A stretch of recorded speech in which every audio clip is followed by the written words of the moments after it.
அனைவருக்கும் வணக்கம். நம்ம பார்க்குறது வெறா மீன் வளர்க்குறது தான் பார்க்க போகிறோம். அந்த வீடியோவில் பாருங்கள், பெரிய தொட்டியில் வந்து படுத்தா மூலியமாக செஞ்ச அது தொட்டியில் நீர் விட்டு தண்ணி விட்டு மீன் குஞ்சு வெறா மீன் குஞ்சு விட்டு எப்படி வளர்க்குறாங்க பாருங்கள். இதுக்கு காக்கா குருவி அடிக்காமல் கழுகு அடிக்காமல் வலையெல்லாம் எப்படி போட்டிருக்காங்க பாருங்கள். நம்ம பெரிய குளம் வெட்டி அதில் தண்ணி விட்டு மீன் குஞ்செல்லாம் வாங்கி விட்டு அது பெருக்காமல் நம்மளுக்கு அப்படியே சேதமாகிடும். அதுக்கு என்ன தீனி போட்டு எப்படி பராமரிப்பு பண்ணுறதுன்னு தெரியாமல் இருக்கும். சிலது வளர்த்தாவும் மீனை அடிச்சுட்டு போயிடும், இல்லாட்டி பெரிய பெரிய கழுகுகள்லாம் அடிச்சுட்டு போயிடும், பாம்பு பிடிச்சிட்டு போயிடும்.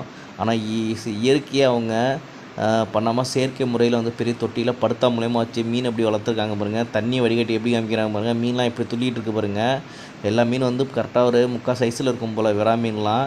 இதே மாதிரி நம்பவும் பெரிய தொட்டி படுத்தா தொட்டி மூலியமாக மீன் வளர்த்து இங்கே பாருங்கள் ஆக்சிஜன் போகிறதுக்கு தண்ணி வடிகட்டுறதுக்கெல்லாம் சூப்பராக குளம் மூலியமாக செஞ்சுருக்காங்க பாருங்கள். இவங்க மாதிரியே நம்ம மீன் வளர்த்தா தான் நம்மளுக்கு அதிக லாபம் கிடைக்கும். இடமும் இருந்தால் போதும், குளம்லாம் வெட்ட வேண்டியதில்லை. இந்த வீடியோ பிடிச்சா லைக் பண்ணுங்கள்.